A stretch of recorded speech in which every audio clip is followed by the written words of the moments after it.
scope of work. Okay. We've been really harping on scope of work because it is important. Okay, so I'll read this, guys, for you. See, this is very beautiful. I love it. I'm going to read this. Actually, it is taken out from a website development agreement. See, this is how this clause is going to look like. This agreement is made, and so we know this is the general beginning of any agreement, right? You name the agreement, you put the date as the effective date, you put the name of the parties. Witness it. Whereas the company witness it is a very old format. You can also say whereas. The whereas is also enough, okay, which says it is the recital. And what is recital? Which shows the background of how this agreement is happening. Whereas company desires to engage developers to develop, create, test, and deliver a website to be known as so and so, as a work made for hire, right? And I'm so proud. I tell you things and then they appear. For hire, and to honor the website on developer's web server and make the website available for borrowing on the internet. Whereas the developer is interested in undertaking such work. Whereas the company and the developer mutually desire to set forth the terms applicable to such work. Now, so you've understood, one wanted to give this work, one was ready to take up the work. Now they are coming together to see how this can work. Now, therefore, for the mutual consideration set forth herein, the advocacy of which is hereby acknowledged, company and developer intending to be legally bound hereby agree to follow. And now follows the entire agreement. First is, what is the developer's responsibility? Means if I am the one who's developing the website for you, what is my responsibility? First is the scope of work. That the company hereby, company is which one? The one who's giving me the work. Company hereby retains the services of the developer to design, develop, and host. See, these three words, design, develop, and host. If you're also doing maintenance, you recite design, develop, host, and design, develop, host, and maintain. Okay? A website and intranet, collectively the website for company in accordance with the proposal submitted by the developer to the company dated so and so. This is very good. Okay, you guys can pick it up. I'm saying it. Pick it up, write it. I've given you the idea. If it is design, develop, host, maintain, write maintenance. If it is design, develop, just write design, develop. If it is design, develop, and host, this is the way it is. Yeah. Now see what is written here. Scope of work, services of the developer to design, host, develop.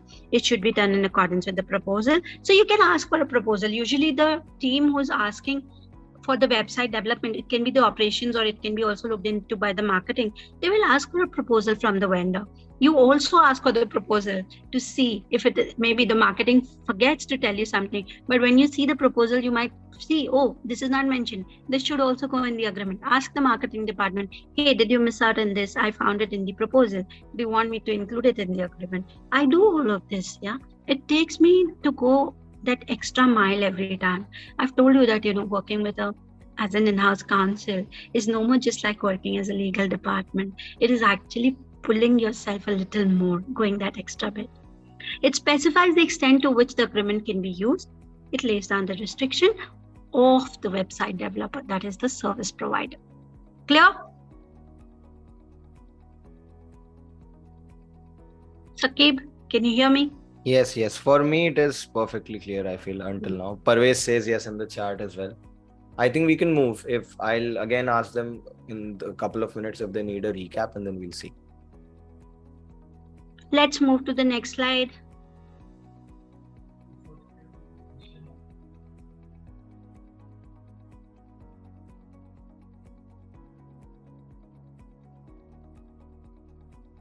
Saqib, can you carry on for 2 minutes? And I'll catch up in a minute. Okay, sure. Okay, so guys, after we're done with the SOWs, the next would be the developer requirements. So as we saw, we have two different parties here, right? We have, just a second. So we have the company, which is basically the person who is giving you the work, right? And then we have the developer who is taking on the work. Okay, so the developer would also need a few things from the company in order to execute the work properly in accordance with the SOWs, right? So we have a sample clause here. I'll just read out that for you.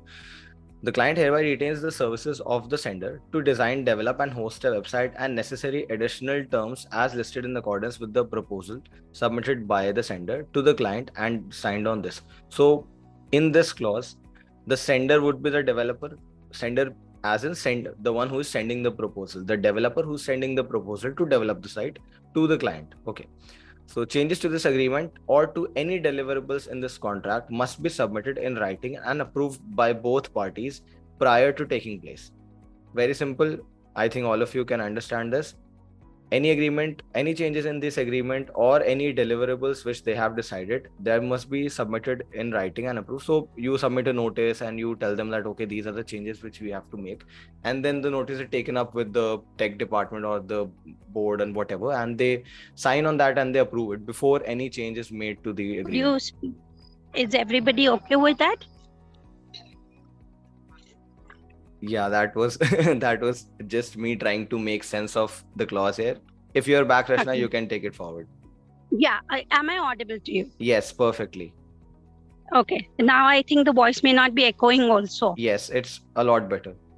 Oh, great. All right. So guys, now we move to the developer requirement.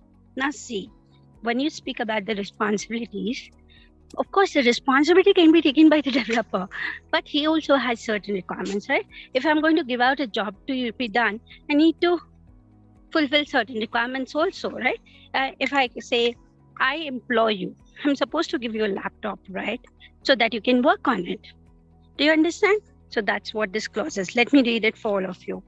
See, the first point, I'm reading the blue portion, right? And then we'll see that clause from the agreement.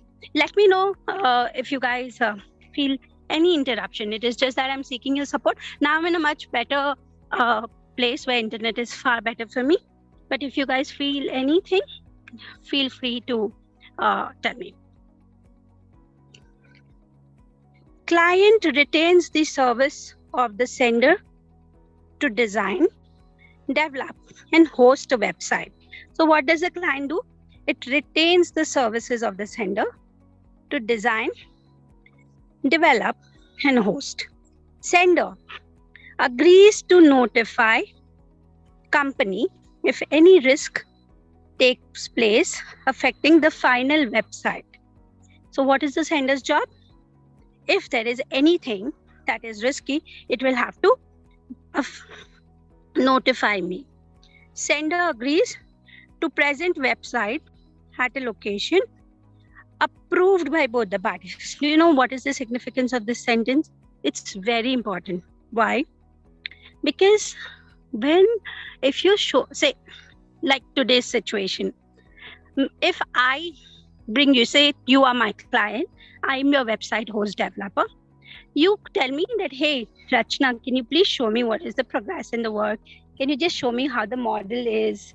I say, right, sure. Why not? Would you like to come to my studio and have a look? I showed it to you in my studio. It was no patch. It was free flowing. Now, what happens? You call me in a different place and you tell me, can you show it to me here today? I said, okay. And now I have technology challenges and the website doesn't work at all. So that is also my job as a website developer, as a designer, that if there are places in the country which have signal patches, which have bad connections, but it is done in that mode. Have you seen that UPI Lite, PhonePe Lite? Why are those all light models out? Why? Because they are in such a manner that even in the remotest area, these can work. And I can tell you as a gaming lawyer that we also make sure that our websites can work in the most remotest areas. Why? Because you have your clients everywhere. You cannot lose into your customer if you cannot function. You keep losing if you cannot function in remote corners. And that is why it is very important to show it on a particular place. Also, at times when it is not developed, you might have to show it in a particular place to actually give the look and the feel and the idea of what's going to shape up. So at that point of time, you might agree on a particular location to keep seeing how it is developing. I have given you both the situations here. Client to provide space and resource for presentation. That's very usual. If I'm calling you to my office to present, I have to give you the resources.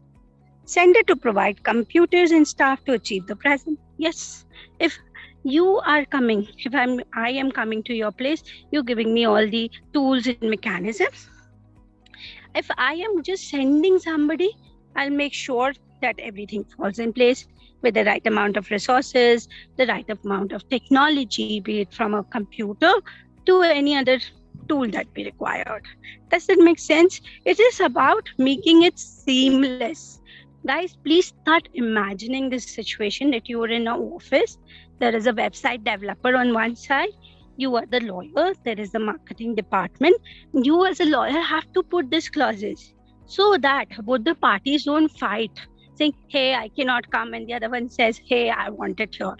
This is something needed in a website development agreement, okay? Is it making sense?